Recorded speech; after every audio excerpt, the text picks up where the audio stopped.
So it's a it's a big challenge for me na katunayan, hindi lang po sa mga matagal lang sumusubaybay sa atin, na hindi mo kailangang matakot, lalo na pagka inabutan ka sa ganitong lugar na may sementeryo, may ano, kasi ang mga lagayan po ng ating mga namayapang mahal sa buhay ay dito lang po talaga ilalagay sa sementeryo. Bilang pahingahan nila, hindi natin ito dapat kinakatakutan, bagkus pahalagahan ito. Samahan niyo ako sa dalawang nakakakilabot na lugar na hindi natin inaasahang marating. Isang mistulang abandonadong sementeryo sa gilid ng kalsada na tila'y uhaw sa pagdalaw nitong nakaraang undas. Bakit? Anong nangyari? Nasira ba? Bakit isinara? Baka i-renovate? Ano kaya ang bagay na ito na mistulang nakatayo pero walang ulo na nahagip ng aking camera? Iyak ng bata. Iyak ng sanggol.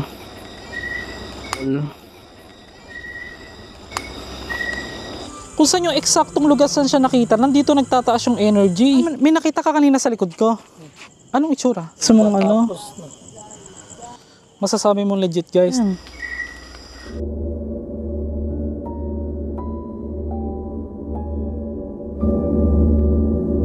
nandito po tayo ngayon sa eksaktong lugar kung saan po dito itinapon yung sinasabing mga tinegi, mga maso dito po sa Davao.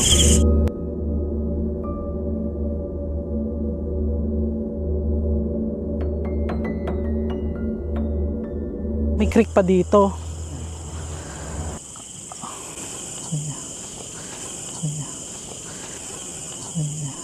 So ito na guys, ito na yung pinaka dike na sinasabi kung saan natagpuan yung napakaraming mga tsinegi.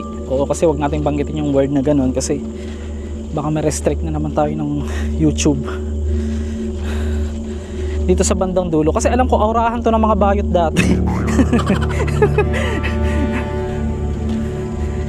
Hindi, ano ba yung addict ba yung mga pumapatay daw or ano? Nagagamit. Mga nakagamit. Ngayon, umaga na nakikita or gabi pa rin? Pero may nag-iikot na ritong pulis. Meron na. Okay. Pero doon na siya natagpuan. Doon na siya diyan na siya kinuha. Ay, doon siya namatay. okay. Nakatambay siya ganon? Doon. O dinala lang siya dito? Grayot, ikagrayot. Dito, daming dugo dito. May mga nagrayot.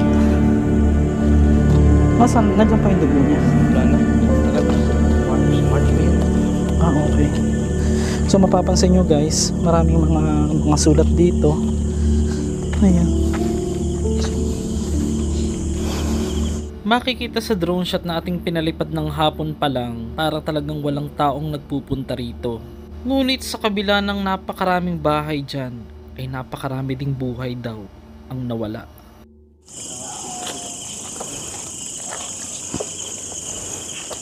So guys, mapapansin niyo dito, ito yung pinakailog dito po sa Davao City. Yan. Ito yung sinasabing dike na kung saan di umano. Marami nakikitang mga itinapon, mga master. So dito tayo susubukang mag-paranormal investigation ngayon. Kaya sana tapusin nyo yung buong video para tignan natin kung merong something na magpaparamdam. Kasi nga diba nalalapit na naman yung sinasabing araw nga ng mga patay. Isa to sa special episode natin. Kasi dito palang pagtungtong namin, ang mabigat, tapos parang may hindi mo mawari ba, parang nagtataasan yung mga balahibo mo. Subukan natin dito palang sa daan.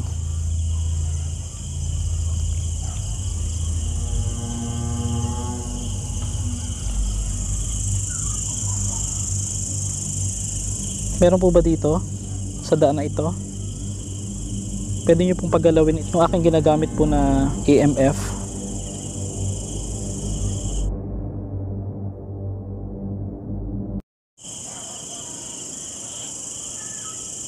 Ay, narinig nyo? May sumipol. Hindi ba ibon yun? Sumisipol ba yung ibon? Kaya nga gabi na medyo creepy. So wala siyang movement. Doon tayo sa kabila kung saan eksaktong tinapon yung mga sinasabi kay. Sa likod nga ng maraming kabahayang ito sa isang barangay sa Davao City, ay hindi mo aakalain na marami palang pangyayaring nakakapangilabot at mga buhay ang nawala.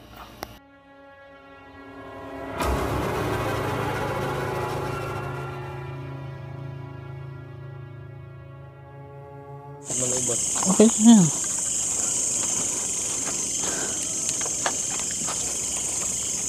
Grabe, no? Ano raw yung sinaksak ba or Sinaksak. hindi binarel? Hindi. O iba-iba, meron din. Daming palaka. Oo nga eh. Masarap yung lutuin, adobo. I-adobo ba? Sarap. Dito. Doon. Ito pati yun. Ang daming palaka. Gusto kasi may tubig kasi yan. OMG, tingnan nyo yung palibot oh. Kung papansinin nyo nga ito sa araw at ang palibot nito sa gabi ay napakalaki ng diferensya. Mas nakakapangilabot syempre at di umano, ang creek na ito ay pinagtapunan din ng marami din na mga katawan, may kasalanan man o wala. Sa umpisa pa nga lang ay nakapag-record na ako ng isang bulong na para bang humihingi ng tulong, nakakapangilabot. Ito may creek pa dito.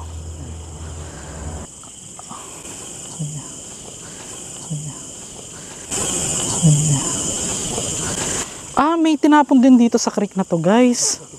OMG. May bakas pa. Sige, tignan natin. May bakas pa. Daming palaka. Ay, may kandila. Saan? Dito. Ito. Ba't itim?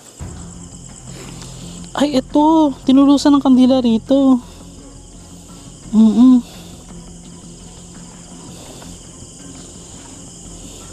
Ayan, yan. So yan, yung nakikita nyo kandila na yan, guys. Dito itinulos kasi dito nga eksaktong nakita yung katawan ng sinasabi nga nila. Na, ilang taon yun? 14 siya. Tapos, paltong yung daming palaka ba? Sarap pag adobo ba? Ngayon, siya, pinagtripan lang? Pinagtripan siya? Sa babae. Paano dahil sa babae? Kwento mo nga. Dahil sa babae. Selos? Third party? Parang ganyan eh. Sabi kasi ng babae. Parang nag-chat-chat sila ba? Magka-chat sila. Pero yung babae talaga yung ka-chat niya. Babae dito at babae doon nag-chat-chat sila. Sabi nga, tawagin mo lahat dyan. Magharapan sila dito sa magharapan. Dito sila magharapan. So hindi ito yung pinuntahan nating puntod, bukod pa yon. Saan naman nakita yung pinuntahan nating puntod? Dito naman yung isa, guys, dito naman daw, teka, wait lang. Nakita sa side na to, yung pinuntahan natin. Anong ginawa sa kanya uli? Nakalimutan ko na, nawawala ako sa sarili ba? Subukan natin. Ay, gagi, oh! Uy, ang lakas, dong! Tingnan mo! Ay, ang grabe! First time ko nga nakita na ganito ka-active yung ating ginagamit na EMF at pumapalo pa nga sa pinakadulo. Kapag ito ay pumalo raw sa pinakadulo ay ang iyong nakikita o nadedetect ay nasa paligid lamang. Ang EMF ay nakakatulong upang makadetect ng mga enerhiya na nasa paligid. Pero kung ito ay nakatapat sa mga electronic devices gaya ng mga camera o cellphone ay magbiblink ito. Pero nakikita nyo naman wala tayong itinatapat ng mga camera dyan. Dahil ang pinaka-sensor nito ay nasa bandang ulo niya. Kaya sinubukan kong ilipat-lipat ng direksyon pero ito ang nangyayari. Grabe.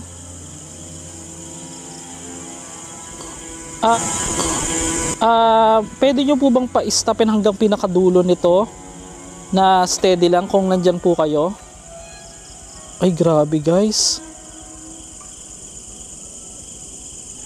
Ang lakas po, oh.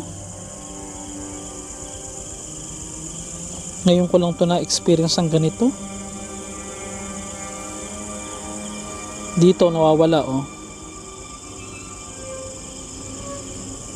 Dito. Ang galing, no? Oh, kung saan yung eksaktong lugar saan siya nakita, nandito nagtataas yung energy.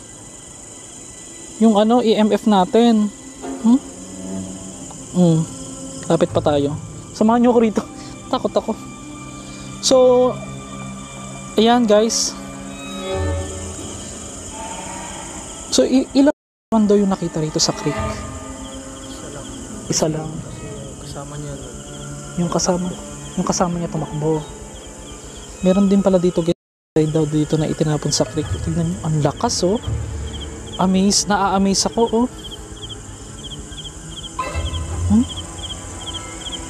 Nawawala. Anong napipil nyo kayo? Parang mabigat, no? So, tingnan natin kung magtutugma yung sa cellphone naman. Yan. Nawawala. Wala na. Kanina meron eh. Nanakana ba? Have you been before? Hindi po. Ngayon pa lang po ako. Dito sa may kandila. Nakikita-kita. I see you. So dito. Front of you. Ay, front of you, nasa harap mo daw. Nandito po ako sa harap. Kung saan po siya tinegi. Di, nandyan daw siya sa harap. Sige nga, try nga natin. So, nandyan po ba kayo sa harap? Pwede nyo pong paanohin ito? Pagalawin itong aking AMF? Kung sakali? Nandyan po ba kayo? Ian. Pangalan to eh. Ian daw, Ian. Sino po yung Ian? Sino po yung Ian? Mas malakas dito. Dito sa part na to. Wala. Idajul mo yan. Kanina meron. Nasa Lubito. Stop it. It's inside. Gusto kong magsalita. I want to talk. Ano po ba yung ibig nyo sabihin? Bakit pagdating po dito nakatapat ang tindi po o umaabot po ng 6 o ng 5 yung ating ano? Ano po yung ibig nyo sabihin? Tara na, kinikilabutan ako. Nagre-red.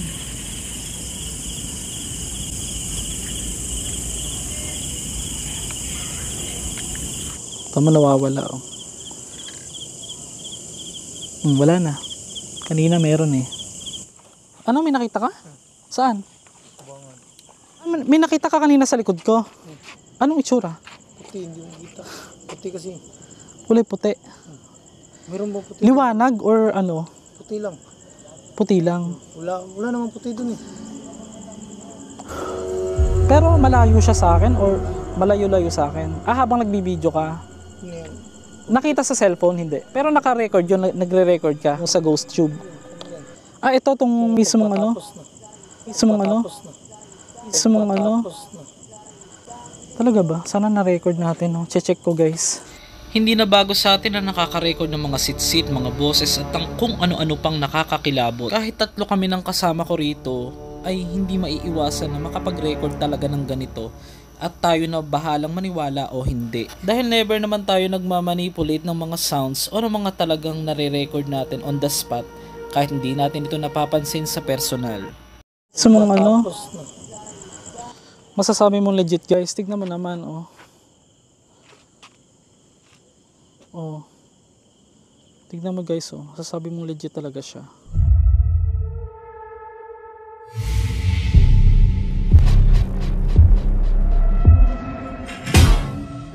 So, tama naman pala talaga yung daan, mga master. Ang problema lang natin, ginagawa pala yung tulay. Naligaw pa tayo dito pa sa may sementeryo. Ano kayong senyales nito, guys, no? Iniisip ko lang.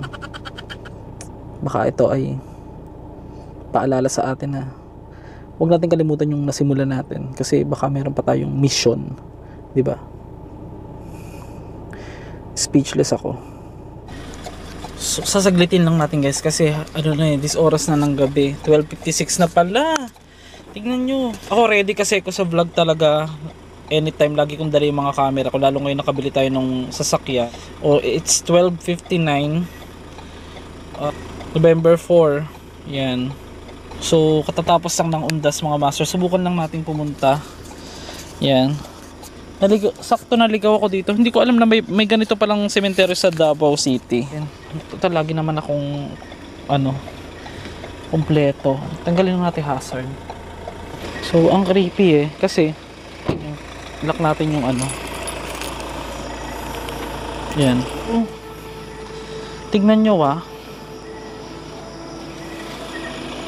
Bionry. Kinikilabutan ako kasi para bang sinusundan ako ng sementeryo kahit saan ako magpunta. Laging...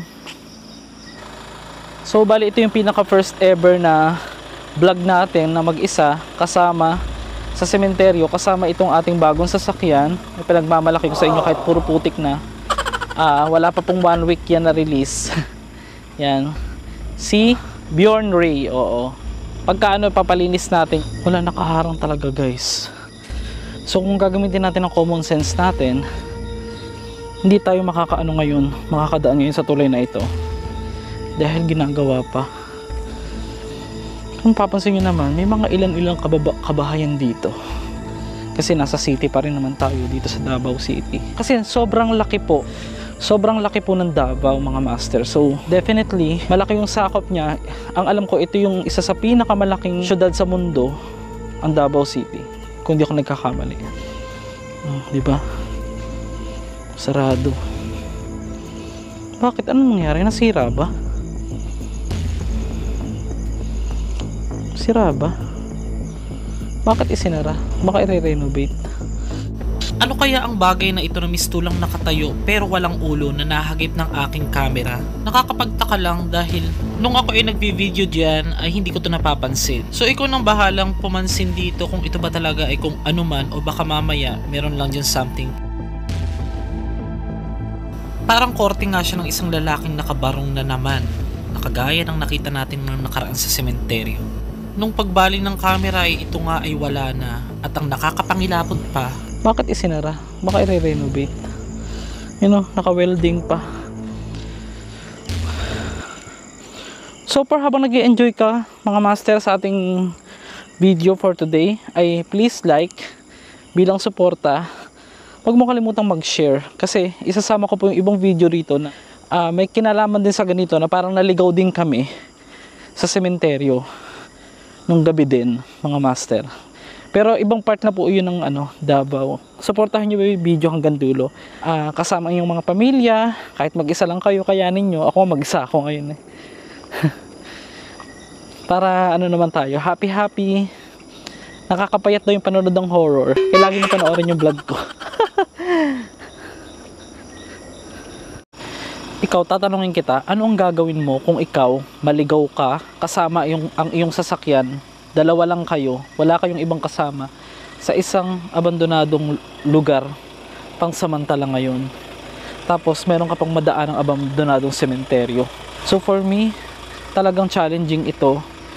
Yung mga nanggagambala sa atin, hindi natin masasabi na kung yan ba talaga yung mga namayapa o baka mamaya yan yung gawa o likha po ng mga demonyo o ng mga masasamang espiritu na nandyan lang sa paligid mga master. So dito sa part na to, meron din daan dito pababa sa sementeryo. Ayan o. Gusto yung abandonado na.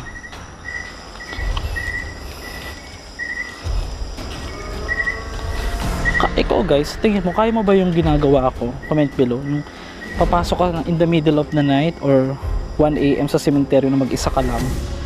Oo. Ako, naniniwala ako kasi wait lang. Yan.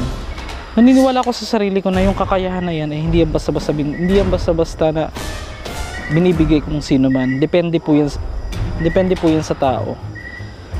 So, meron ako dito nakita napakataas na puno sa likuran ko. At ito yung mga nitso dito. Yan, pagpasok natin, makikita ninyo, punong-puno na ito ng tawag dyan, gubat na, kumbaga. Grabe no, ang laki.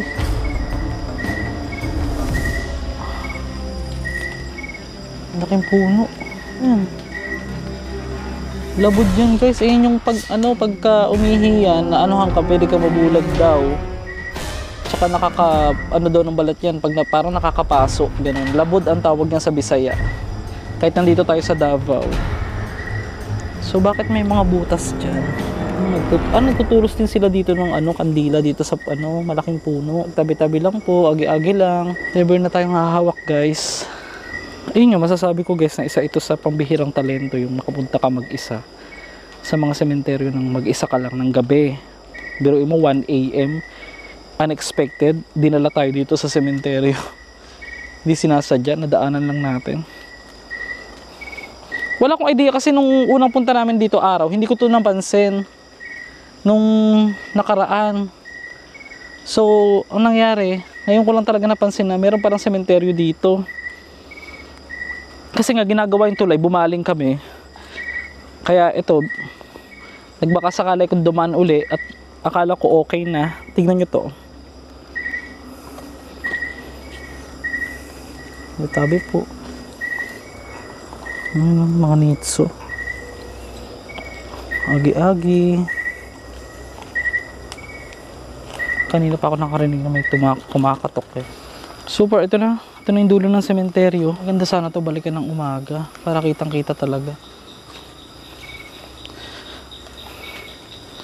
Teka lang, parang naririnig nyo yun?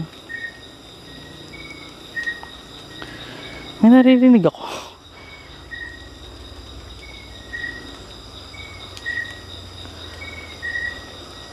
Wait lang ah. Parang umiiyak na ano, sanggol. Ewan ko kung nare-record ngayon guys. Iyak ng bata. Iyak ng sanggol.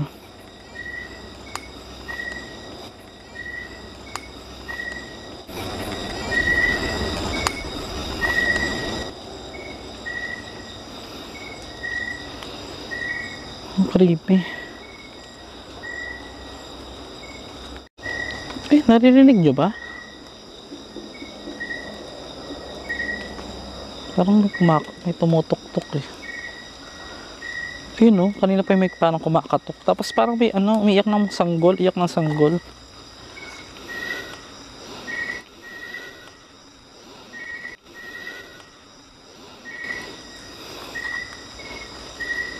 So far, creepy. We have to go. Kanina pa may kumakatok eh. Kahit nakalapil ako, naririnig ko.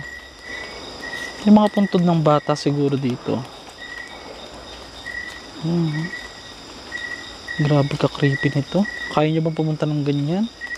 Nakakapunta po tayo ng mga sementeryo dahil po sa lakas ng loob na binigay sa atin. Naniniwala po kung isa itong gift. Binigyan tayo ng lakas ng loob. Naging abandonado lang yung road pansamantala lilinawin ko dahil sa isang ginagawang tulay.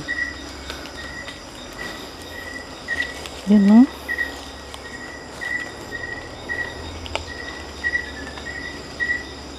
Ikaw guys, ano yung pinaka-extreme na bagay na nagawa mo for the rest of your life na sa tingin mo hindi makakalimutan? Ako kasi gusto ko pa rin ituloy yung mga ginagawa ko kasi baka isipin ng iba ay social na yung si Master Gala dahil nakabili na ng sasakyan, hindi na yan pupunta sa mga lugar. Eh hindi po, stay humble lang tayo kung ano pa rin tayo. Nagbago man yung estado ng buhay natin unti-unti dahil po sa suporta ninyo, sa pagmamahal. Pero it doesn't mean na magbabago na yung ugali natin. Kung sa paningin ng iba ay nagbabago tayo, sila na po may problema no, nasa sa kanila na yun. Hindi natin mapiplease ang lahat. Alam mo ng mga vlog natin karamihan. Almost lahat naman talaga unexpected, hindi sinasadya. Tulad nito, sa likod ko, yan, ay hindi natin sinasadyang mabisita na nakakapangilabot sa gitna ng daan. Walang dumadaan ngayon dito guys. So yan guys, natapos na yung ating Halloween episode dito po sa ating special vlog. So hindi naman po ibig sabihin na tayo may mga problemang mabibigat ay yun, aabot sa tarang tatapusin na natin yung buhay natin. Kagaya po ng iba. Pero yung iba naman po gusto pang mabuhay pero tinapos po yung kanilang buhay ng kung sino man para lang po sa kanilang personal na kailangan o interest. Hanggang dito na lang po uli. Magkita-kita tayo. Mag-comment kayo dyan sa ilalim ng mga suggestions kung ano pa yung gusto nyong mga vlog natin. Shoutout po sa lahat po ng OFW, lahat po ng nandiyan sa screen. Binabati ko po kayo. Iba yung pakiramdam kasi parang ang dami nakatingin kabilaan. Kasi nga itong creek na to at saka itong pinuntahan nga natin kung saan eksaktong itinapon yung kanilang buwan ay talagang nakakapangilabot na makakaramdam ka ng bigat dito sa lugar na ito. Thank you so much at ingat palagi.